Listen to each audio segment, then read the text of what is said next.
Coming up after last week's big game, everybody seems to want to know two things.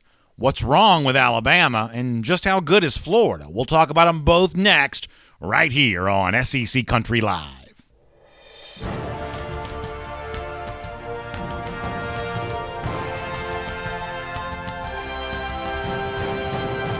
Everybody, welcome to SEC Country Live. Sorry about the slightly late start today. That is on me, but I'm glad to have you with us nonetheless. Busy show for us. As I mentioned right up there off the top, a lot on Alabama and Florida and kind of what we saw last week and the lingering conversation that continues because of that game. Also, we heard from some Hawks fans last week that said, hey, you aren't talking enough Arkansas football, fresh off a great start to the season for Arkansas and the big showdown between the also undefeated Texas A&M Aggies. So we'll try to correct that today on the program. Our first guest from the Natural State, since we've been back on to go back to last spring. We'll get a chance to speak to David Basil a little later on. Terrific former Arkansas football player, guy that actually kind of originated the Broyles Award, which honors the nation's top assistant in college football each and every year. David's a great voice talking some Arkansas football. We'll do that with him coming up before we're done here today. We'll also check in on some of the top games from the weekend from a point spread standpoint. That's going to be a lot of fun there too. But as promised, let me begin today above the fold with kind of the big story around the SEC and the current situation for the Alabama Crimson Tide. Boy, there are a lot of folks who wonder, and I say this both kind of somewhat seriously but also somewhat sarcastically, is the Alabama dynasty over after winning on the road at SEC East champion Florida last weekend? A bunch of criticism coming the way of Alabama. In fact, a guy that I like, SEC Network analyst Chris Doering, on with Peter Burns going back to Monday morning. This is a good back and forth between two guys who I think are both pretty fun, pretty talented, both Peter and Chris Doering here. Peter making the case for Alabama still being just fine, and Chris Doering getting very passionate and very specific for why, for now, he doesn't think Alabama belongs to be in that kind of top-shelf category, a far cry from what the Crimson Tide was in its national championship season of 2020. Alabama fans, you may not like this, but this is what the SEC Network said about you Monday morning. Take a listen. This group right now is as unbeatable as last year's team was. It's completely false. You know, this team is absolutely elite, and I'm not quite sure. I know. Hold on. No. We're not going to gloss over. You think this team is elite? You're a clown if you think this team is elite. Tell me how they're elite, please. Do you think that was an A game? Do you think that was an A game for Alabama? I don't think it was an A game. No. Okay, so you're saying there's room to improve. Elite? Hold on. Elite? Is there room to improve? Point out where they're elite. You just said they were elite. Tell me where they're elite. I think that they're elite in the fact that Bryce Young... Does an elite team get held for under 100 yards rushing? An elite team? Does an elite team get on run a B for game? 250 yards right up the middle of their defense? You mean to tell me... So very good back and forth there. There's a little bit of double talk back and forth between the two, but hopefully you can kind of pick out what's going on there.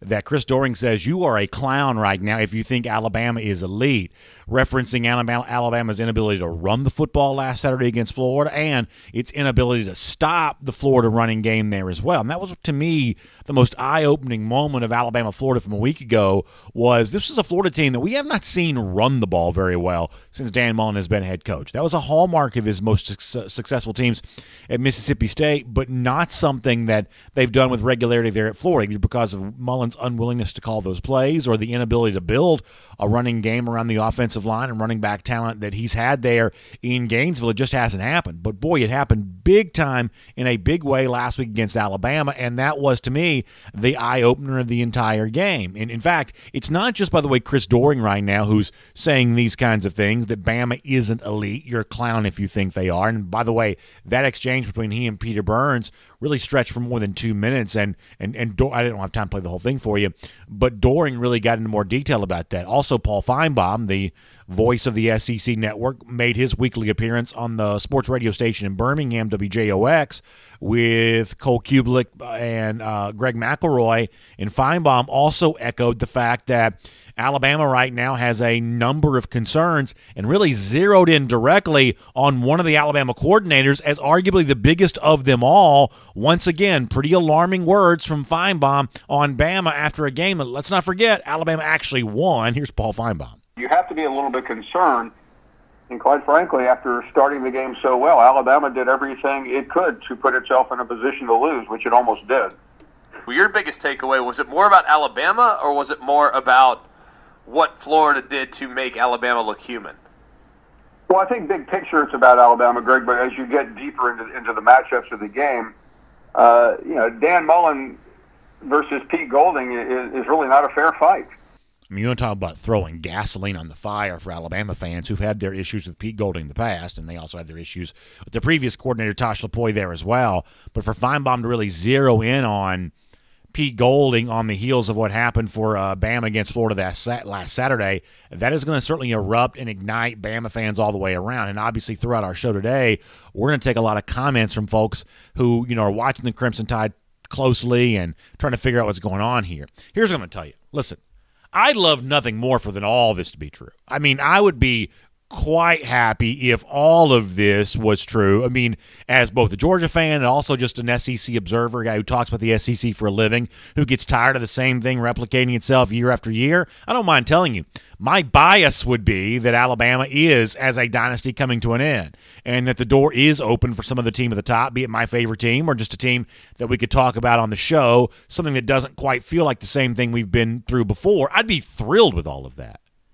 However, I don't believe it's true. I really don't. And I think we said this on last week's show, that you can go back and look year after year after year. There is that moment in like mid to late September, early October, where Alabama just doesn't quite look like Alabama. And so help me, it seems like the same kind of stuff happens almost every single year. Think about losing to Ole Miss in 2014 around that same time, but still making the college football playoff. Think about losing to Ole Miss around that same time in 2015, but still winning the national championship. 2016, you lose around that same time, or I shouldn't say you lost, you played Ole Miss closely again around this same time in 2016, and played for the national championship. 2017, there's the kind of rock fight scuffle against Colorado State a little bit, and Alabama kind of shakes that off. 2018, they give up 30-something points to Arkansas, a team that only won twice all season long. What's wrong with the Alabama defense? Well, nothing was wrong. They played for a national championship. On and on you could go. Last season, think about giving up all those points to Ole Miss and all the things that were being said. Going into that Georgia game last October, a lot of folks thought Alabama was about to be exposed right there, and it just didn't happen.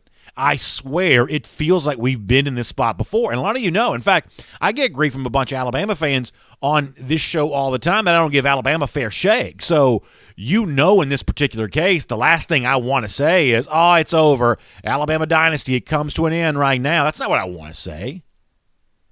Or I should say that's what I would love to say is what I mean to say. I'm talking about myself. You think I know what I was talking about. But the point is, I'd love to say it's all coming to an end for Alabama. I'd love to be able to say that. I don't want to say that the opposite of that is true, but in this particular case, I think it clearly is. I think Ole Miss, 2 weeks from now, is in a world of trouble against Alabama. Just an absolute world of trouble. I think they're going to find a very ornery opponent. Southern Miss this week I don't care much about, but the idea that we're throwing dirt on the Alabama dynasty over a game it won at Florida, I just don't think much about that all the way around. And eventually the Bama dynasty may come to an end, but I don't believe it comes to an end right now on the basis of that Florida game alone. Are there concerns for the Bama defense? Probably so. Are there still 9 regular season games to fix it? They sure are. Is Alabama an elite running team right now? Doesn't seem to be. Are there 9 games to find a way to complement the rest of what Alabama's going to do offensively? Absolutely. Is this a deeper SEC West than maybe it's been? Well, certainly it's been a deep division for quite some time. There are tough games for Bama to come in the SEC West, but it's not the kind of thing that I think Alabama fans ought to be panicked over. And it's just kind of not. So we'll find out what Bama fans are themselves saying in the comment section here right now on this subject. But to me, this just feels like the same spot in history we've been in before. Alabama wins easily week 1 against a non-conference opponent, falls asleep a little bit after that for the next few weeks of the September portion of the regular season. Folks get their hopes up with the idea that Alabama's going to make it easy on somebody else in the SEC or near the top of college football, and it just doesn't happen. So a few comments to get going here. Beth Cipher checking in to say don't underestimate Auburn. We'll actually talk some more about Auburn coming up in the show, Beth, including what Kirk Herbstreit said about Auburn here this week. We'll do that coming up after Auburn's somewhat close call on the road at Penn State on Saturday. We'll do that. Wesley Gaines talking some Kentucky football. Appreciate you being here today. Adam Underwood also kind of going back and forth here when it comes to the Aggies there as well. Ronnie Methvin says, as a response to Ole Miss going to beat Alabama, that if the defense doesn't play better, that's going to happen. Just be very careful assuming this. Be very careful assuming this. You don't think Alabama's going to be hearing about all of this for 2 weeks, what it didn't do against Florida, what it can't do against Ole Miss? You don't think Lane Kiffin's going to do everything in his power to cultivate all that right now? Man, just be very careful with all of that. Be very careful. Adam Underwood also checking in on the idea that Alabama will not lose to Ole Miss. Lane Bethany says the bigger they are, the harder they fall, and Bama's obviously the biggest of them all, and that's why there's always going to be a little wishful thinking around the idea they might fall. And I don't mind telling you, I've got some of that wishful thinking there too. It'd be great to have a more open SEC. It'd be great to have something more interesting than just the replication of Nick Saban in Alabama each and every year. I think a lot of our audience would probably say the same thing. But you can't wish it into existence. You just can't do that. Let's get a couple more here for a moment. Jennifer Steyer says, hush your mouth. Glad to have Jennifer checking in today. Rick Clark says, I'm not a Bama fan, but there is an old saying that the mark of a truly great team program is the one that finds a way to win when they're not playing their best football and the opposition is putting forth their top-level effort. And to Rick's point, you can maybe make a case that's what Alabama did on Saturday against Florida, finding a way to win, even though after building the big lead, they certainly didn't have the look of a great team there at that point in time. So we'll keep the conversation going. I also want to look at the other side of this discussion in a moment when it comes to Florida Gators. First of all, though, let me remind you that this portion of SEC Country Live today is brought to you by our friends at Merriweather & Tharp, your source for Georgia divorce. Of course, I say that. You don't have to be in Georgia, though, to take advantage of the great resources they bring to the table. They're the Atlanta Divorce Team. You can find them online at theatlantadivorceteam.com. If you've got questions about the divorce process, they have answers. It can be a scary and confusing time for you, one of the most challenging things you might experience. But in an audience the size of ours, from a percentage standpoint, many of you have either dealt with it before, are dealing with it right now, or realize that you might have to deal with it in the future. So make the decision that so many folks who I know and who listen to our shows make the decision that they've made, which is to put Merriweather and Tharp to work for you. They understand the way the intricacies of the law impact your situation.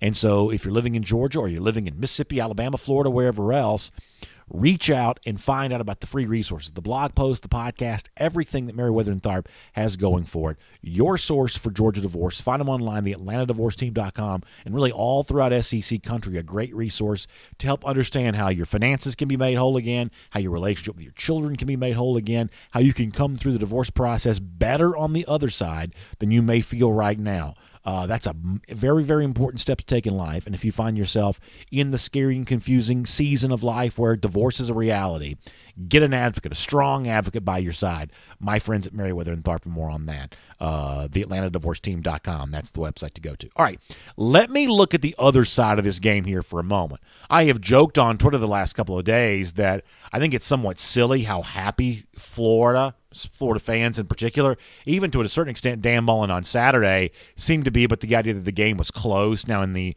moments since then, it's been more of the language that you probably should hear of, hey, we got to get over the hump and win this game. But in the immediate aftermath, there would seem to be a little bit of a pat on the back by Florida for itself, but the fact that it just kept it close with Alabama, second game in a row between these two teams that have been pretty close there in that regard. But what do we take away from Florida about the first big SEC game of the season for the Gators? I thought it was interesting. I mentioned, Kubelik and McElroy a moment ago. Brad Nessler, the guy that called the game on CBS on Saturday, he was an appearance on their radio show. He made an appearance on their radio show to discuss this, and Saturday Down South wrote about some of what Nessler had to say.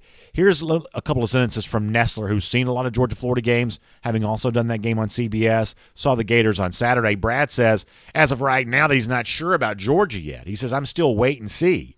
He says they don't have a dominant guy at the running back spot yet, and I think their receivers are still learning. I think their defense is as good as anybody's in the country, maybe better than all of them. He says, Florida impressed me. I thought it was going to be hands down all, right, basically meaning that it was going to be Georgia dominating the SEC East. But he says maybe not that's the case anymore. I'm impressed with Florida. I think Florida can hang with Georgia and be a threat more than I did when I was heading into Gainesville last week. Now, this is where my opinion on this is going to surprise some of you, because the truth is, while I'm make no bones about the fact of being a Georgia fan, and on my daily show, Dog Nation Daily, we talk about being Gator haters. That's what Georgia fans do. They like their rivalry with Florida. They cultivate that. However, the one thing that you may be a little surprised to hear, though, is I've actually kind of pushed back against certain people. Think about Phil Steele. I think we actually even talked about this on SEC Country Live at one point, who kind of had Florida outside their preseason top 25. I thought that was kind of silly at the time. I don't think Florida's a championship-level team, and frankly, I don't think Florida's anywhere near as good as Georgia. I don't mind telling you that. But I do think that Florida was not likely to fall off the face of the earth simply because it lost some games to conclude last season, had its defensive issues, got embarrassed in a bowl game, got embarrassed as a more than 3-touchdown favorite at home against LSU, also lost to Alabama. That's not enough to make me think, and nor was it ever enough to make me think, that Florida was just going to kind of fall off the face of the earth, because it lost Kadarius Toney and some of the, Kyle Pitts and Kyle Trask, some of the key players off last year's team. That this was always a team kind of in that preseason top 15 of ESPN FPI. If you follow Bud Elliott from 24/7 Sports and his blue chip ratio of the most talented teams in the country, Florida was in like the top 15 of that as well, like top 10, 11th, something along those lines. This was a Florida team with some capabilities. And the one capability that was put on display on Saturday, and I mentioned this briefly a moment ago, they ran the ball very well against Alabama. 5-point-something yards per carry, 4 rushing touchdowns in the game. That is quite a performance from Florida there in that spot. It is the kind of thing that ought to get the attention of the rest of the SEC there as well. Does it change the cocktail party for me between Georgia and Florida? No, Georgia's still the team I would have favored in that game going into it. This alone is not enough to change that, because I told you on the show last week I thought Florida would play close against Alabama.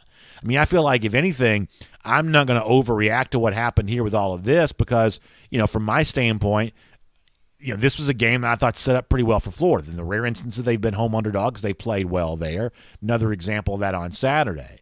But for the rest of the SEC East, and the rest of the SEC opponents, LSU included, that Florida will see before the season's done, Florida shows you it's not going to be an easy out there in those spots. Does this make the cocktail party closer than otherwise would have been? Maybe so, but this was always going to be the biggest game on both the team schedules, Georgia and Florida, to begin with anyway. So I really don't think for Florida all that much changes because of this. I had respect for the opponent going into the game against Alabama. The fact they kept it close was kind of what we thought would occur. And ultimately, this is still a Florida team that's going to find running the table from here on out very difficult. Underdog for a reason against Georgia, but credit to them for playing Alabama very tough on Saturday, and frankly, for looking like the physically tougher team. You do have to acknowledge that all the way around. I told our audience a moment ago we're going to talk some Auburn here coming up with what Kirk Herbstreit had to say about that. We'll also get in some of the rest of the SEC there as well. Let's go ahead, though, and get ready to speak to David Wasson, though, who does a great job covering all of the action from a gambling standpoint for our friends at BetUS. We're going to talk to David Wasson here in a moment about all of that, and we'll kind of use this as a transition for this upcoming week's worth of games. A little bit of a look at last week's games there with the Alabama-Florida stuff and, kind of where Georgia fits in that discussion. We'll use this opportunity now to kind of get into what's going to happen on Saturday. We'll do more of this later on with David Basil from Arkansas, great radio host there in the Fayetteville area, also former Arkansas letterman. So good chance to talk to all of him, about all of that with him coming up here in a little bit too. Hogs and Aggies from Jerry World on Saturday has the look of a really fun game. This is kind of a calm before the storm weekend for the SEC. Next weekend slate is incredibly deep. Georgia, Arkansas, 2 ranked opponents. LSU, Auburn, kind of a cool SEC West rivalry. Obviously, a lot of hype already building for Alabama, Ole Miss. There is a lot on the table for next week in the SEC. Florida going to Kentucky next Saturday is also a pretty good game there as well. So there's a lot to do next week with the SEC. A little bit of a calm before the storm this week. That doesn't mean there isn't some interesting stuff to think about from that standpoint. Of course, as you think about the games and the action, think about our friends at BetUS on that as well, because they have a great incentive to sign up for the very first time here when it comes to SEC Country Live viewers. When you go to BetUS.com, use the promo code SEC125. That's SEC125. You can get 125% bonus on your initial deposit. Simple language here. That means if you put in like $100, BetUS going to give you $125 on top of that. It's 125% initial deposit bonus there for you. BetUS been doing this for more than 25 years. It's America's most beloved sports book. You don't last this long unless you're taking good care of your players. That is what BetUS does for you. And David Wasson is here now as well to take good care of us, give us some information about what to expect for some of of this weekend's upcoming slate of games. David, thanks for being with us here on SEC Country Live, and appreciate your time. We'll get David pulled up there. Let's try that again. David, are you with us? Appreciate your time here today. Thanks so much for being with us. I am here with you. Can you hear me? I sure can. Yeah, thanks a lot. I appreciate that. Glad you're here. And I was telling our audience a moment ago that next weekend's slate in the SEC may be the best of the entire regular season. This week's a little bit of a build-up for that. But, boy, I do think that there are some pretty interesting games. I think Arkansas Texas A&M is a ton of fun, especially from a gambling angle here because – this is an Arkansas team that's kind of snuck into the top 25. A&M kind of thought of itself as a little bit of a playoff contender. Obviously, on the field straight up, A&M's had plenty of success against Arkansas. But since Jimbo Fisher's been there, not great against the spread. I think 0-3 in his 3 previous games against Arkansas as head coach of the Aggies. This is also, a game in which we've seen a little bit of movement on the spread at BetUS, I guess kind of in favor of Arkansas since the spread initially opened. Do you have much of an angle on this? We've seen injured quarterback for A&M. We've seen, as I said before, Arkansas maybe punching above its weight a little bit compared to what some people thought they might do. Where is your angle right now on this Arkansas A&M game? Is it a game you'd consider betting? Is it a stay away from you? What are your thoughts on it? I tell you what, getting 5 points if you're thinking about Arkansas, getting 5 points in this one feels like a gift to me, and here's why. Arkansas ranks 8th nationally, 282.3 rushing yards per game. That sounds really good, but when you factor in A&M defensively is 87th nationally against the rush. I think this game is going to be won or lost on the ground with Arkansas.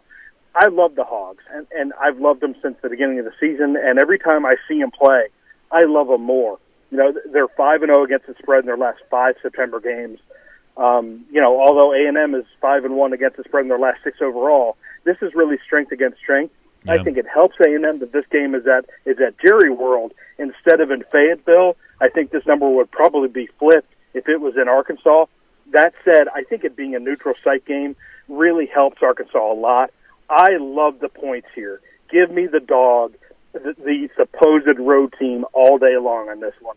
Sam Pittman, listen, getting it done. 3-0 this season, 3-0 against the spread. I think the best 16th ranked team, maybe in college football history. Wow. I would not want to play them if I was an SEC team right now. And another game in the SEC I find to be kind of interesting is LSU going to Mississippi State. Now, Mississippi State got absolutely robbed last week at Memphis. Horrible officiating. And if you had Mississippi State last week at BetUS, you were certainly feeling the pain on that. For me, for LSU, this is like a put-up or shut-up type game, right? It's like the Week 1 game against UCLA. This is a program that's really fizzled after winning the national championship in 2019. They got embarrassed by Mississippi State Week 1 last year. Ought to be a revenge spot if you want to take LSU seriously at all here. A lot of pros still have LSU seemingly power rated pretty high, but they don't really prove it on the field very much. What do you think about a relatively small favorite LSU on the road at Starkville right now? This is another one of those dog games where you got to feel good about Mike Leach finally putting it putting it together again against what is always considered as a superior LSU defense. Mississippi State rocked them for 623 passing yards, an SEC record last year in a 44-34 upset. I can see that, believe it or not, happening again, although Mississippi State is certainly down, throwing the ball 94th nationally this year. LSU has been much improved, 19th nationally against the pass. This is one of those toss-up games for me. I think that if it was a neutral site game, I think LSU would probably be closer to a touchdown underdog. I'd love it even more then. But Mississippi State at home plays well. Those cowbells, boy, that's a factor. And when they get them ringing, it'll just take one good bounce for the Bulldogs to be in this for 4 full quarters. Talking to Dave Wasson here from BetUS. Don't forget to go to BetUS.com. Use the promo code SEC125 for a 125% initial sign-up bonus. That's how BetUS wants to thank you for opening an account with them. Great way to do all of that. Let me just say this very, very clearly. I do not like teams the week after playing Alabama. There's a physical toll taken when you play a game like that. Also, for a team like Florida last week that probably played above its weight class a little bit, usually a little bit of a come down for me, a little bit of an emotional letdown the following week. I would love to go against Florida this week, especially as a 20-point favorite against Tennessee, but the opponent matters here. I think Tennessee is pillow soft from a defensive standpoint. They've given up big point totals, like let's go back to Pitt, a week 2 there in that spot. This, to me, is a classic, kind of sell high on Florida moment, if not for the opponent. I just think Tennessee has a tendency to give up too many points. I think Florida being at home is safe here. If we're talking about a week from now, they're on the road at Kentucky in this spot, having played Alabama last week. Entirely different conversation. Mullen actually hasn't been favored in SEC play by 20 or more points very often in his Florida career, but that's kind of where he is at BetUS right now, and I kind of like the Gators even against my better judgment here in this spot.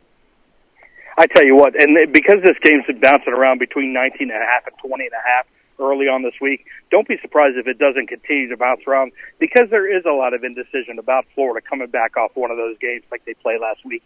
What I like in this one is the 63 points, the total. Okay. I love the over here. I think Florida scores at will against Tennessee. Like you said, they are baby bottom soft defensively. Yeah. And I think that the play here is really the over 63 right now at BetUS. I love Florida in that one. They're second nationally running the ball. They're eighth nationally passing the ball. I mean, Florida has the potential to really name its score here at Florida Field. I think they do name the score against what has always been traditionally one of the biggest rivals on Florida's schedule, this one and Georgia. I think Florida airs it out early and often, and I think that total of 63 gets blown through early in the fourth quarter on this. You have a thought on the big national game this week, Wisconsin and Notre Dame there at Soldier Field. That's where game day is this week. Something's not right about Notre Dame, man. They make the big hire at defensive coordinator, Marcus Freeman, coming over to Cincinnati, and I don't know. Something's just not quite right with this Irish team, especially when you see the fact they play close with Florida State. Seminoles turned out to be a disaster. I know I think I saw 6.5 at BetUS a little earlier this week on that game. I know that's kind of a lot of points, but I'm not taking Notre Dame right now. I think if I'm forced to take a side in this game, I'm probably going Wisconsin because something's a little fishy with the Irish at the moment. There really is, and Notre Dame is 1-2 against the spread this year, even though they're 3-0. This is one of those games where there's going to be a ton of money on the Irish, as there is every week. I mean, listen, the sidewalk alumni for Notre Dame bets them up like crazy. I really like Wisconsin in this one, getting that 6.5. If it gets to 7, I like them even more. Don't be surprised if it doesn't get to 7, just because there's going to be a lot of movement with bookmakers trying to make this a more even money game with so much money going to Notre Dame. I like Wisconsin rolling again at Soldier Field. Again, I'm with you. Notre Dame, I watched on Peacock. They look very, very average against a Toledo team, and they've looked really kind of pedestrian in a lot of spots here. This is one of those put-up or shut-up games for Brian Kelly and his team. Do they get it done? Maybe, but at 6.5, I'm not so sure. All right, let's remind folks, BetUS.com, the place to go. The promo code SEC125. Very simple. To find the website, use the promo code, then get a 125% bonus on your initial deposit. You are literally a winner with more money in your account before you even place your first bet. That is great stuff all the way around. David, thanks so much for your time. Great insight on the games this upcoming weekend. Best of luck with your own action there at BetUS, and we will look forward to talking to you very soon. Sounds like a plan. Thanks, guys. Good stuff there. David Wasson from BetUS. Also great action coming down on the big games there for the upcoming weekend, and great chance to take advantage of a great offer from BetUS here at the moment. Speaking of Davids, we'll talk to David Basil coming up. Great radio host there for 103.7 The Buzz in Fayetteville, Arkansas. Also former Razorback letterman, guy that's got deep ties to the natural state. We'll talk to him about the Hogs and the Aggies. We'll do that about 5 minutes from right now. I promised you some Auburn talk, though, and I also promised you more comments, so we'll do a lot of this kind of stuff. Let's go back to Auburn here for a moment, though, because you talk about week 3 a week ago, close game, did not cover the spread against Penn State, but didn't get embarrassed up there. That was like the one thing we said not to do. Just don't get embarrassed there in that spot. So I think for the most part, Auburn did not really get embarrassed. And in fact, maybe they proved themselves a little bit. Kirk Herbstreit, the terrific ESPN analyst who called the game Saturday night on ESPN, went on the Paul Feinbaum show this week. apparently what he saw from the Tigers was a little eye-opening for him. Can I read you this tweet from Paul Feinbaum talking about Kirk Herbstreit here? Or I should say Herbstreit talking to Feinbaum about Auburn here. I think we have this one we can show for you. Do we have this Herbstreit on Feinbaum? Here we go. Let's take a look at this. So Herbstreit tells Feinbaum, I'm not saying look out Alabama in the Iron Bowl, but I like what I saw from Auburn in that tough environment at Penn State. You know, I was at the Georgia-South Carolina game, was going simultaneous to the Auburn-Penn State games. I don't know that I saw this game as closely as some of y'all did. I mean, we have Auburn fans watching. We had some check in a little earlier. I guess I'd be curious to find out what some of y'all thought about what you saw from Auburn against Penn State. You know, I certainly didn't come away from that with the vibe of, oh boy, Auburn put the rest of the SEC on notice. You know, for instance, if we're going to allow teams to take a victory lap after a loss, it seems like Florida, what it did against Alabama, is more worthy of that, if anybody ever could be worthy of that. It seems like Florida, after a loss, is a little more worthy of that than Auburn is. I'm not saying Auburn embarrassed itself. I don't think that it did.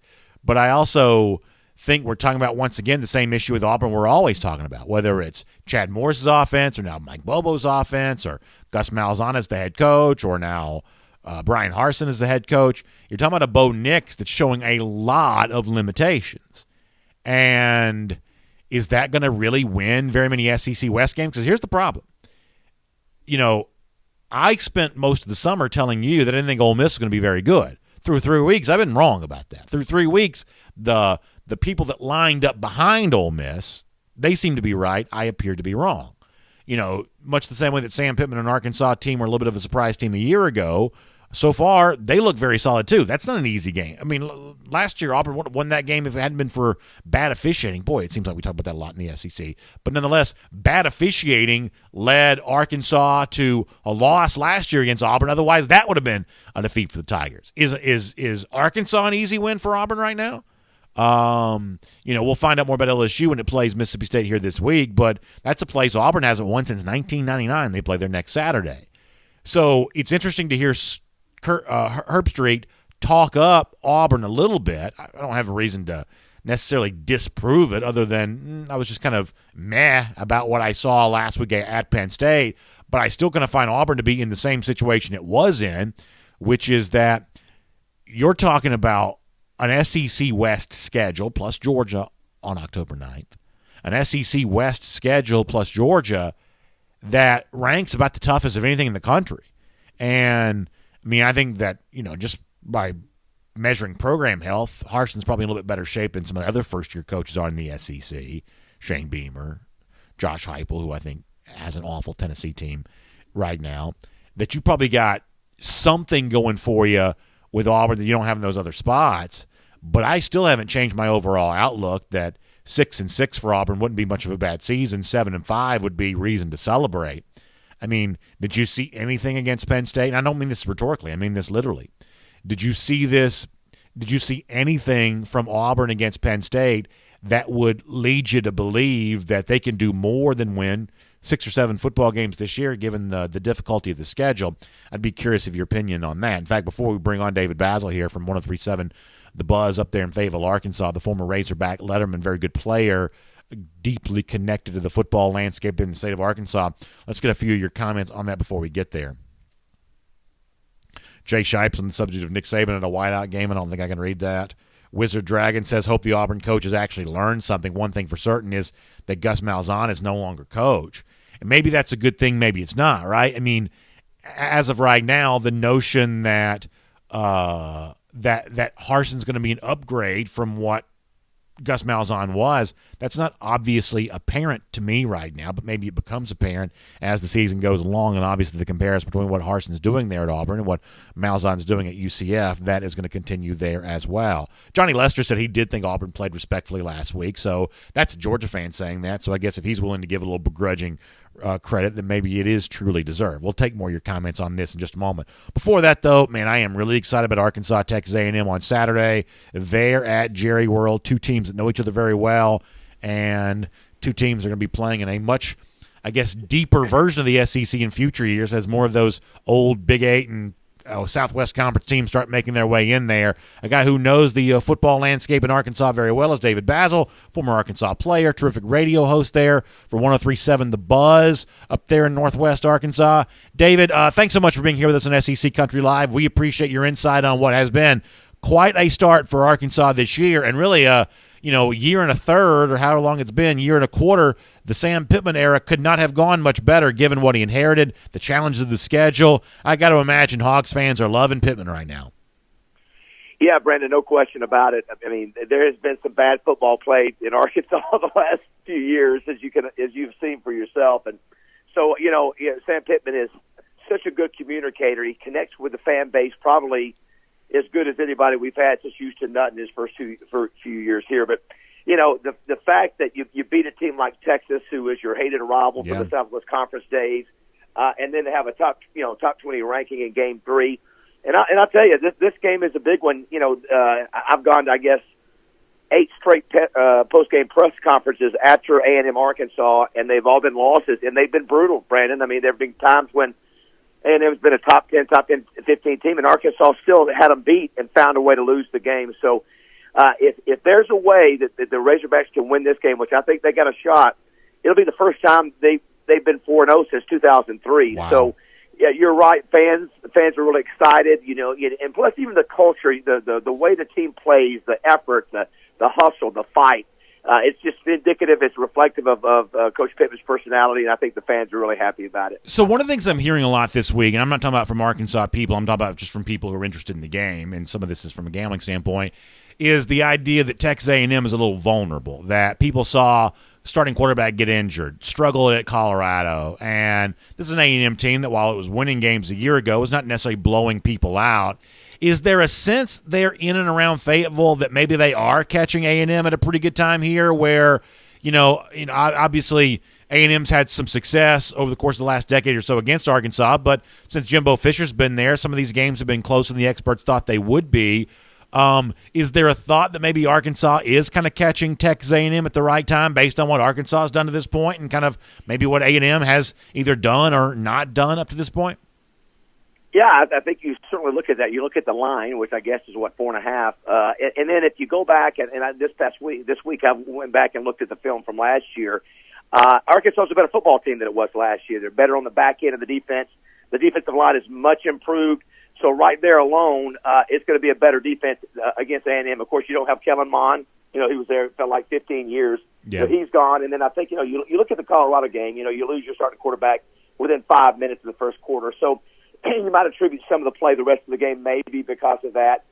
But, they don't have the heavy-duty, 5 senior offensive linemen that they had last year. They got obviously a great running back in Spiller. They got the backup quarterback who looked better against New Mexico. But, yeah, I do. I think it's almost like the Texas game, Brandon. I think if you take a look at the film, I think you see the separation is not as great maybe as it has been in years past. Now, listen, A&M has more five-star recruits. They have all that. But I think if you look on film, though, Arkansas runs them. A&M is obviously number one defense in America in terms of scoring and passing. And they're tough up front. They got NFL players up front. But I think this team is confident Arkansas is. You got to have the right bounces. But I think most people, after looking at the film, I think they think this game is a lot closer than maybe what it has been on paper in years past. Let me do a couple big picture questions with you for a moment because – to me, when Pittman first gets hired and he makes those 2 gigantic coordinator hires, right? Barry Odom, former head coach of Missouri. Right. Kendall Briles is respected an offensive name as you could find. To me, that was a real signal that the rest of the SEC better take Pittman seriously because you know this, having only been an offensive line coach, not the guy that maybe was on a lot of radars to become a head coach when he did, upon leaving Georgia. Obviously had great love for the, natural state there. He's clearly got a deep tie to that state. But when he hires those coordinators, that was a real signal that, this is going to be a very serious coaching staff. And to hold on to both those guys, Odom included, who had a chance to go, I guess, to Texas, had other overtures maybe there as well. The fact that Arkansas was able to keep him on the staff, how big of a deal is that, both the staff that Pittman put together, but the fact they've also held on to those guys now for continuity going into year 2, when really the roster is really pretty deep and pretty experienced? Yeah, no, that's a great point. You know, I've done the Frank Broyles Award now for this year, 26. So I know about, finding good assistant coaches, and I think it was an attention getter. I think a lot of people evaluated the Pittman hire as a bad hire. A lot of people said that in the media because he wasn't a flashy guy. He had not been a coordinator. But you're right, not only to have them year one, but to be able to secure Odom for his second year. Very well respected, both those guys, and it makes the difference. And it allows him to be a head coach and not have to feel like he's got to be so hands-on on either side of the ball. So, and the kids love both those guys. So I do think it sent a statement to go, okay, guy, he gets hired. He's not the guy they originally wanted, but man, he comes out of the chute and makes, two good hires. And I think it does make a difference too, Brandon. You've got basically the same team from last year with even better players because of the transfer portal, and they know the system now. And I tell you, you get guys, your linebackers like Grant Morgan. He's like an NFL player. He's been there 6 years. So he can close his eyes and know what to do. So I think that's another advantage for Arkansas is that this team is experienced and they're playing with a lot of confidence, and they know their assistant coaches, their coordinators, and they know the game plan. Let me finish with this. This is a little bit more of a, I guess, business-type question, but I know that Jerry Jones – deep ties to Arkansas as a longtime booster and obviously a guy that loves that university. But I've also heard a lot of rumblings as of late that I believe the contract with this game and Jerry World runs out in 2024.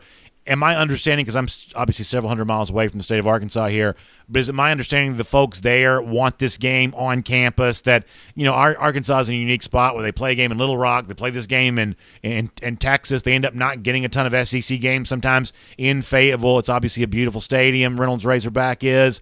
Is it my understanding correct that Arkansas fans want this game played back on campus when they get a chance to do that again?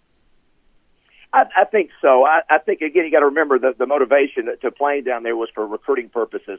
It was to show up in the state of Texas. When this started, back when Petrino was a coach, obviously A&M was not in the SEC.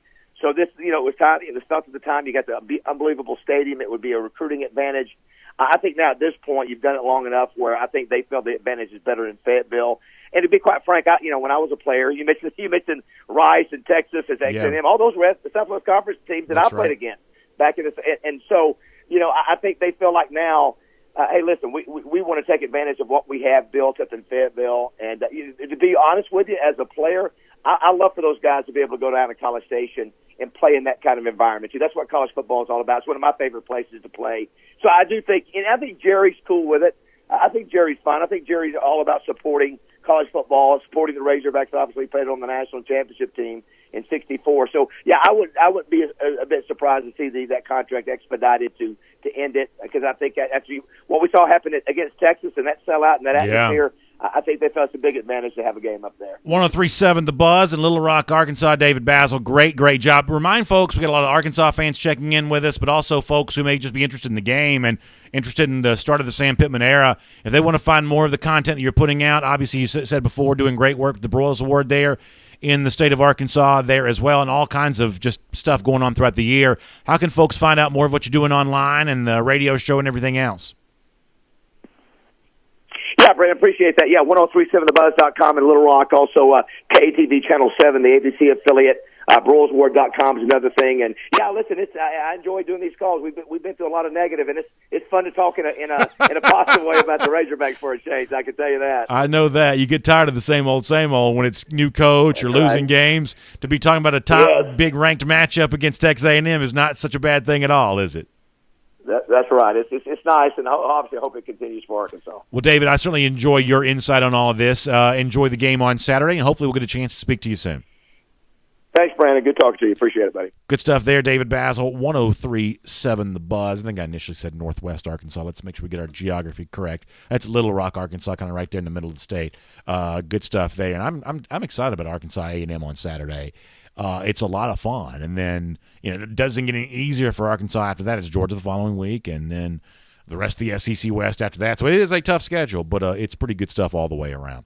All right, we got more of your comments here coming up. We're also running crazy late on all of this. Let's do this. I haven't done comments. Let me bounce through a couple comments. I want to do a couple of stories here involving Ole Miss, including a kind of a funny one to close things out with today there as well. So let me go back to Facebook for a minute. We will hit up some comments there. We'll go to YouTube, and we'll get ready to get out the door here after that. By the way, Corey Tester says he's got the Vols winning in Florida on Saturday. I love to hear Corey weigh in about his Tennessee team right there. That's a strong take. If that's the case, Corey, we will give you plenty of room to crow when you come back in here next week. He also says Bama loses 2 games this season. Corey, in that particular sense, sounds a little bit like what Chris Doring from the SEC Network sounded like on Monday. We played that off the top of our show. Y'all just got to be careful, man. And I'm going to get more into this with Ole Miss here in a minute, but y'all got to be careful thinking Alabama's going to lay down and die because they played a close football game.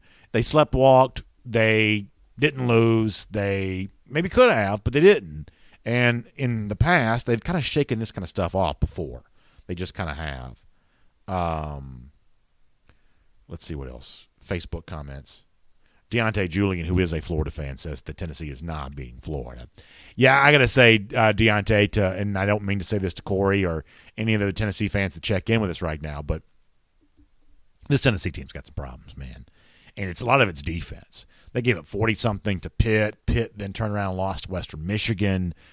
This is an issue. And if Florida's playing a different kind of team this week, then I think you could see a big letdown from Florida. I think the potential of that would be mighty. But in these circumstances, I think they may be getting Tennessee at kind of the right time. And I think for the Vols, and I mean this, I'm not just patronizing, I mean this. I think that your issue as a Tennessee fan has got to be, is my team fun to watch? Are we finding a quarterback? To me, if I'm a Tennessee fan, and you know, Corey and some of these other guys may tell me different, but to me, it's about Harrison Bailey. It's like, I realize what you've seen from Joe Milton, but at some point in time, are you zeroing in on a quarterback that you can really build your program around for the future? To me, that would have been Bailey, because if you don't use him, you're going to lose him. I mean, that just seems likely to occur. But one way or another, does the Josh Heupel offense, a guy that put up points when he was coordinator at Missouri and had, I guess, mixed results there at UCF, but a guy that was brought here to run an offense, does he create that offense for you? Because right now they don't have the bodies to play defense. In the SEC, it takes personnel. It takes numbers of players to be able to create something defensively. And right now, Tennessee just doesn't have the bodies to play defense. But if they can score points and be fun to watch, then that can get you through what otherwise, because Tennessee fans have wasted all their patience. They wasted it on Pruitt. They wasted it on Butch. They wasted it on Dooley. They've wasted their patience. They got no patience left for Josh Heupel. It's a tough situation for him in that job, especially with Greg Schiano, doing pretty well at Rutgers right now. And as a little bit of a reminder to what Tennessee might could have had, like Dan Wolken and some of those meaty types are eager to point all of that out. And Vols fans have had way too much of that already. But the point here is Tennessee fans just don't have much patience left to give. It's a finite resource. They've burned it all up. So in an otherwise kind of disappointing season, if you are scoring some points, then it becomes a little easier to maybe tolerate there a little bit. Michael Ward says, does the Tennessee offense require a running quarterback? Harrison Bailey's more of a pocket passer. I mean, I think that you obviously love the extra athleticism when you can get it, and clearly Milton brings, I think, some of that to the table. Just like my issue with Harrison Bailey is this. I'm from the Atlanta area, so I obviously know the Bailey situation pretty closely. That's a guy who could have gone a lot of places. Tennessee got him. And that's a guy who, like a lot of the other players did, transferred out when Jeremy Pruitt left or when Jeremy Pruitt was fired. Bailey kind of hinted that's what he might do too, and then he didn't. I mean, at a certain point in time, don't you kind of want to reward some of the guys that stay? I mean, that's kind of my issue with Tennessee on that. Bill Sanders says that Tennessee should have hired Greg Schiano.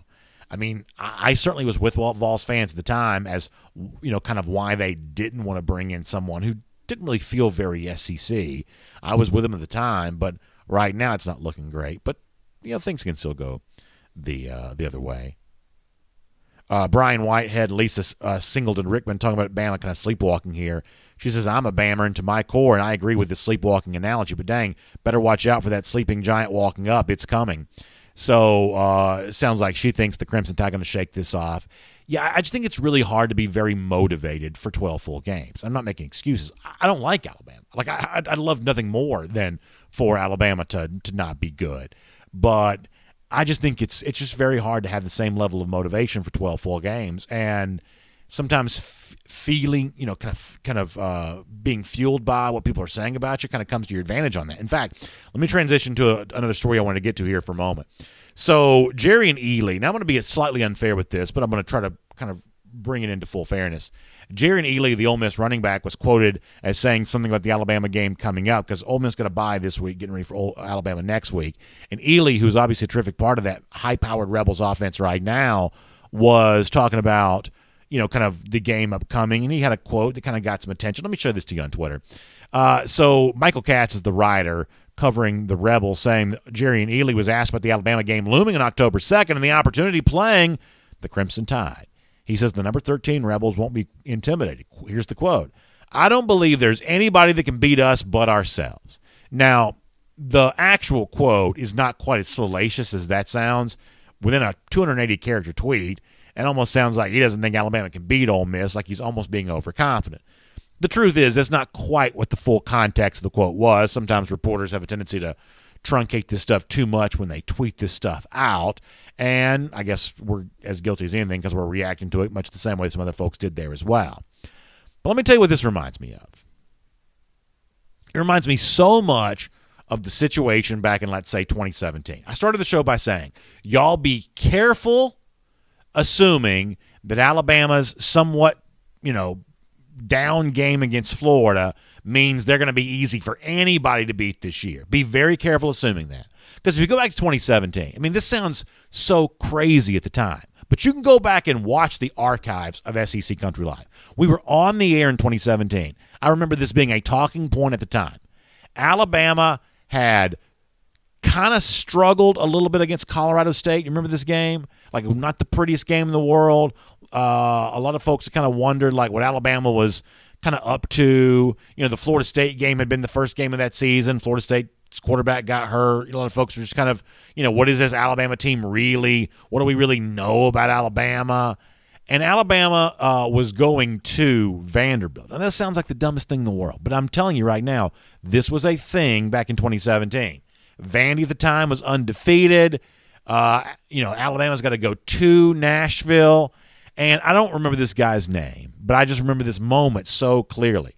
In the game that Vanderbilt won ahead of Alabama, one of Vandy's players had a message for Alabama about coming to Nashville the following week. Now, I apologize. I don't remember the dude's name. I used to have the audio saved. I had to actually go back and find it. There's a music bed underneath this for some strange reason.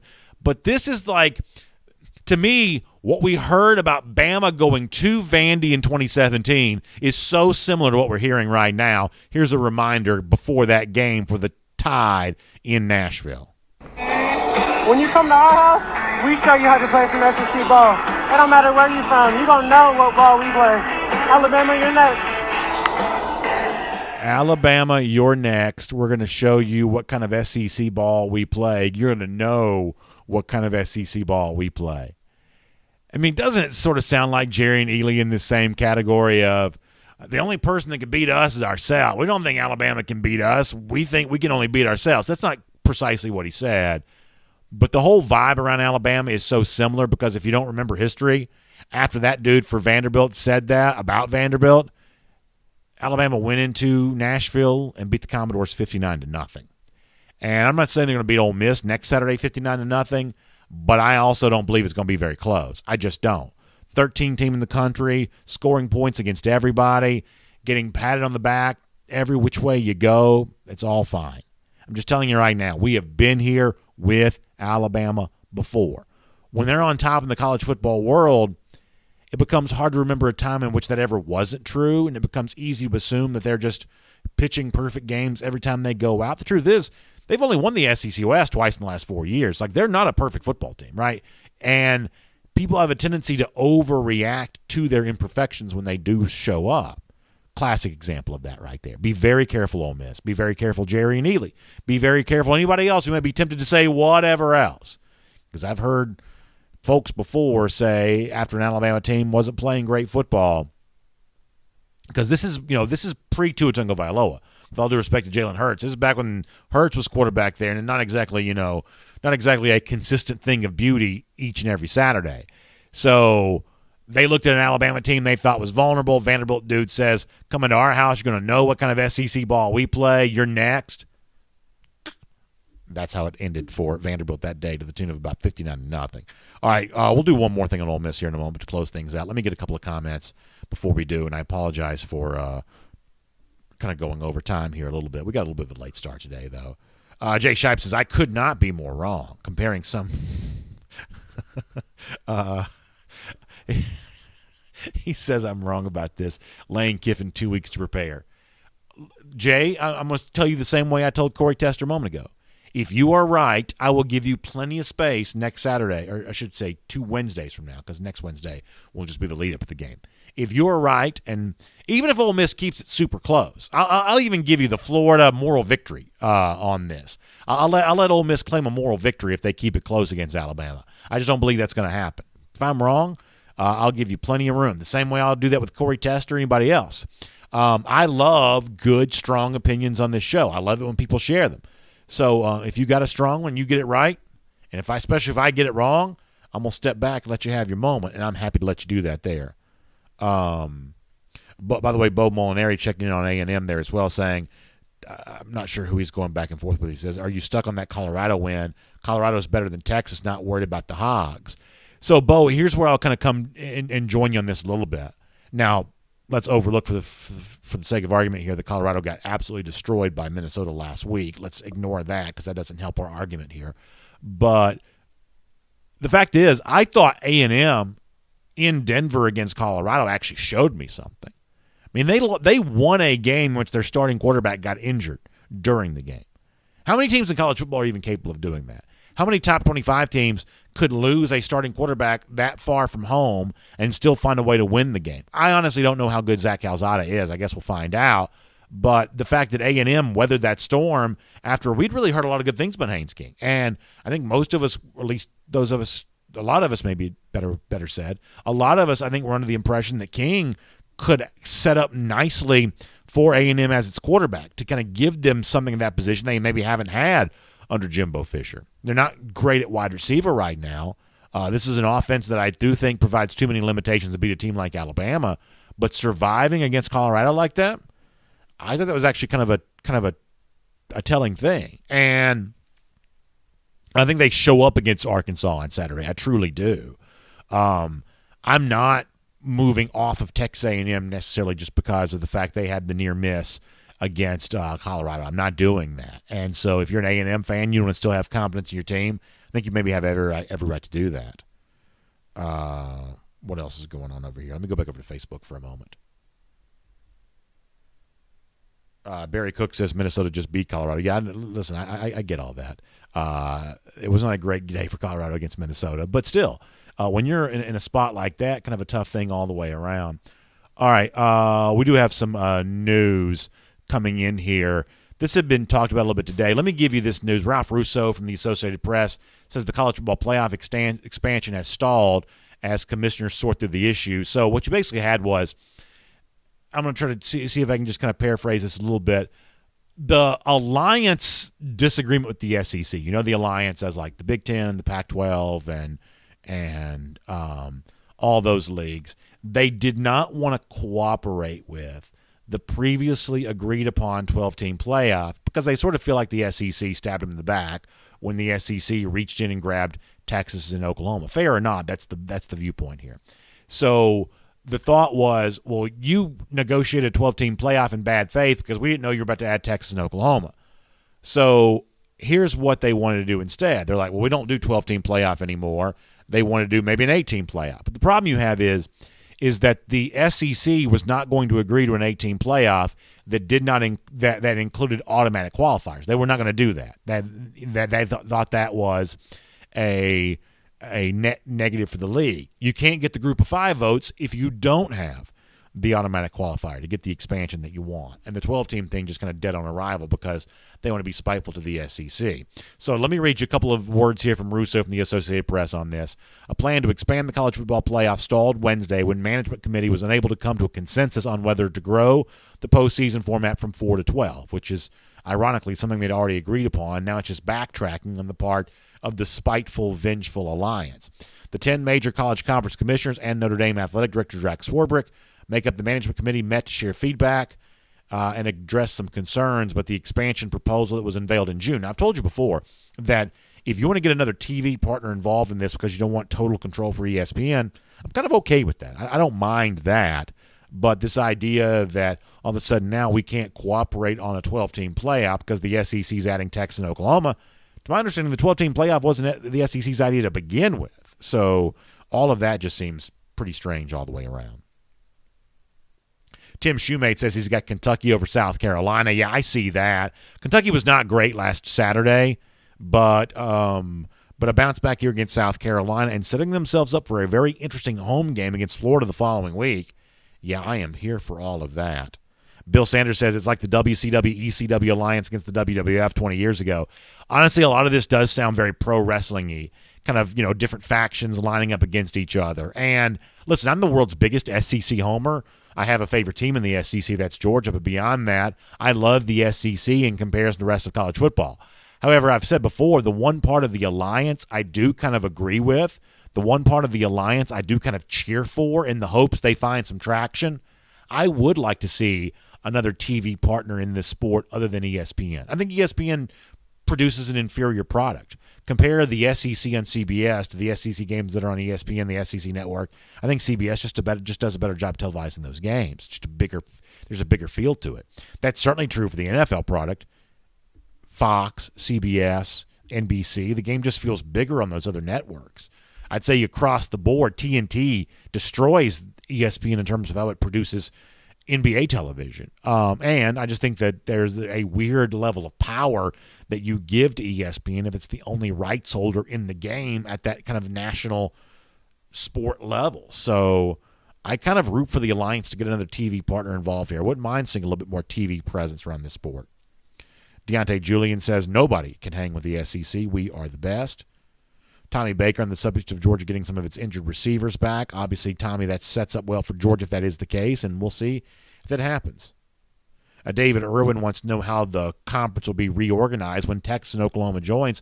We don't know as of yet. We don't know if it's the end of divisions. It probably is going to be, though, because the one thing that Greg Sankey, the commissioner, has seemingly made pretty clear is, like, next year, the 2022 schedule came out last night. A&M is about to go to College Station for the third time in 2022, whereas Georgia has never been there. A&M's been in the league since 2012. They've only played – Georgia and A&M have only played once. That was in 2019. Georgia has never been to College Station, at least since they've been in the SEC. And that's the kind of long droughts between games. Florida and Alabama had not played in the regular season in a long time before this year. They want to do away with those long droughts and just getting more teams playing more of each other more frequently.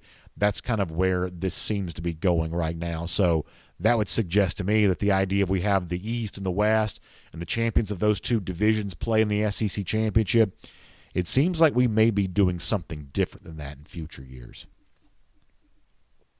Anything else before we get ready to wrap up? Michael Jason Wood says, how about this? Florida beats Georgia, wins the East, and beats Bama in the championship game. Then Georgia gets the playoffs with Florida. Top four of Georgia, Michigan, or I should say Oregon, Michigan, Florida, and Georgia. That's pretty interesting. I do think that Michael is onto something, at least in this respect. There are multiple SEC teams alive for the college football playoff. Like Florida is certainly not out of the playoff because it lost to Alabama. And is there a possibility that Georgia might not be completely out of the playoff race if it lost to Florida? There are multiple SEC East teams that can reasonably conclude they have a chance at the college football playoff. 11-1 would look pretty good next to both a Georgia or a Florida. I feel the same way about at least two of the teams in the SEC West. Alabama is the easiest to imagine because of the one currently ranked number one.